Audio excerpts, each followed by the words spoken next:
for SPG, as in super, Pagganon, secret, file. Gumawa kami ng milagro sa bus.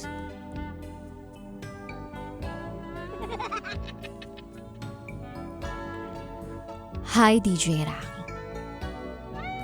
Itago mo na lang ako sa pangalang Ayi.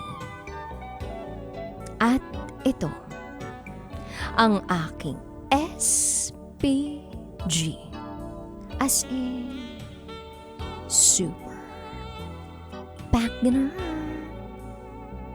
secret, file.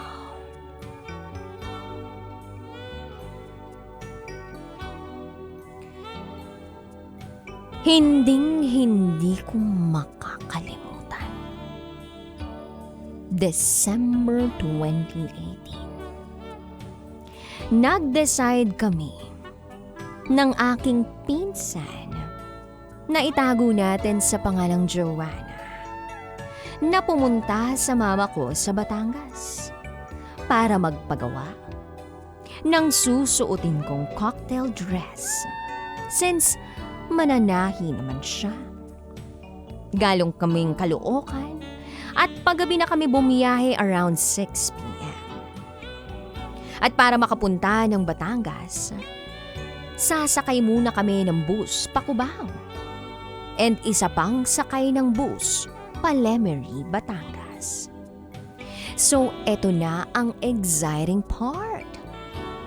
Nagkaayaan kami ni Joanna na pumunta ng Batangas nang hindi nagpaplano at ginamit lang namin kung ano ang pera na hawak namin. So nag-budget kami. Binudget namin ang pera namin pamasahe at okay na kami parehas doon. Bumiyahe kami pa Cubao. 50 pesos ang isa sa pagkakaalam ko. Bus na may aircon ang sinakyan namin. And nagdidilim na rin, so kampante kami na makakarating kami ng Batangas sa perang hawak namin. Ang tagal ng biyahe noon. Madilim na at nagugutom na kami. Kasi hindi naman kami kumain bago umalis. Tapos alanganing oras pa kami umalis. Pagdating sa Cubao, ang daming pagkain. Natakam na kami, nagutom at nauhaw. Sa terminal ng Cubao, bumili kami ng tubig at biskwit.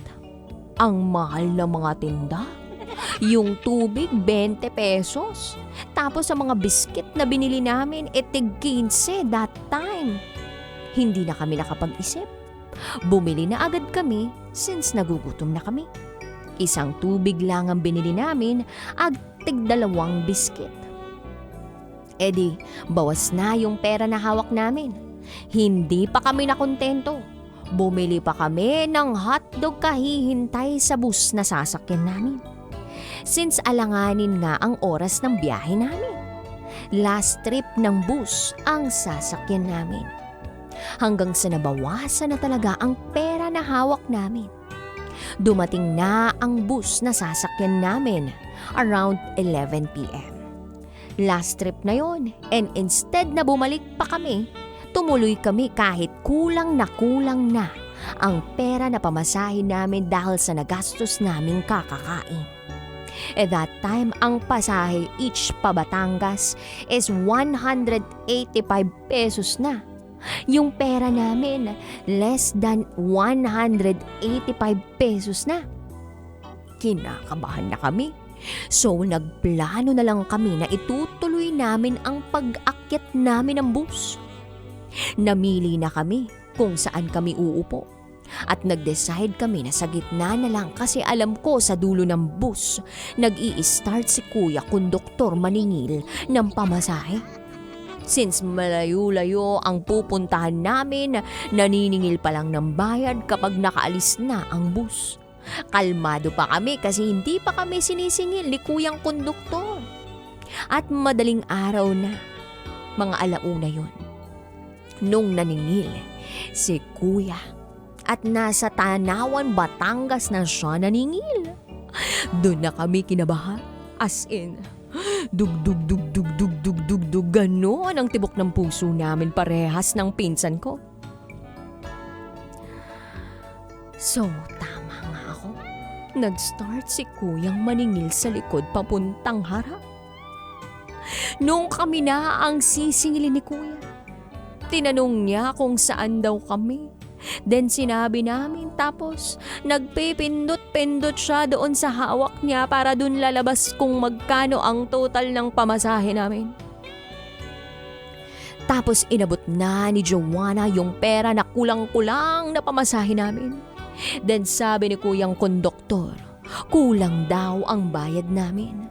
At doon na nag-start ang kalbaryo. Nasa gilid ako ng bintana umupo para hindi ako ang kakausap kay Kuyang Konduktor. Di so Joanna na ang kumausap. Yun na lang daw ang pera namin at kailangan talaga naming umuwi. Doon na nag-start sumimangot si Kuya at sinabing, "Ba't kayo sumakay kung alam niyong kulang ang pamasahe ninyo?" Kasi Kuya, hindi na po kami makakabalik kaya tumuloy na lang po kami. Sagot ni Joanna. Nako, alam niyo ba na kulang yung pera ninyo? Halos 200 ang kulang ninyo. At eto na nga ang naisip kong paraan, DJ Rocky, para makaligtas kami sa problemang iyon. Letter A, bababa na lang talaga kami sa lugar na iyon. Letter B, mag-aalok kay Kuyang Konduktor ng ibang serbisyo. Kung po pwede, makagawa ng milagro.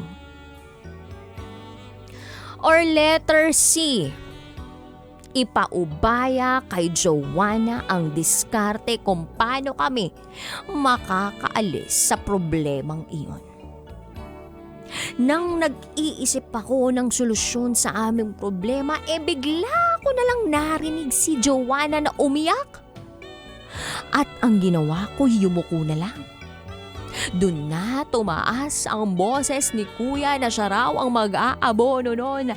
Tas pinagtitinginan na kami ng mga tao sa loob ng bus. At umiyak na ng malakas si Joanna. Kasi hindi na namin alam din kung ano ang gagawin.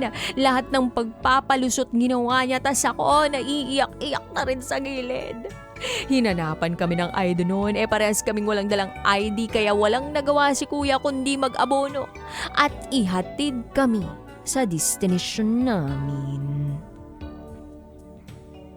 16 years old pa lang ako noon at 15 years old pa lang si Joanna. Hindi namin masasabi na wala kaming pera noon kasi napaka-porma namin. Nakamuong kaming jacket at may daladala pang maleta. At sa loob ng bus na yon, kami lang ang bababa sa lugar na yon kaya tandang-tanda kami ni Kuya. Pagkababa namin ng bus, biglang tumawa si Joanna tapos tinanong kung maganda raw ang pagkakaiyak niya. Ang galing lang pala talagang umarte ng aking pinsan. At kung sakaling uso na noon ang workshop ni Ogie Diaz, malamang artista na siya. At kung sakaling naririnig man ito ni Kuyang Konduktor na nasagupa namin noong 2018, gusto ko lang malaman mong Kuya na lubos kaming humihingi ng pasensya. Patay gutom kasi kami kaya naubos ang pera namin that time. Pero nagpapasalamat pa rin kami dahil hindi mo kami pinababa ng madaling araw. At hindi ka rin nagsabi sa amin na may extra kang gagawin sa amin. Kundi nag-abono ka na lang ng pamasahe namin. Hanggang dito na lang po, DJ Rocky. Muli, ako si Ahi. At Ito ang aking SPG as a super beginner secret 5.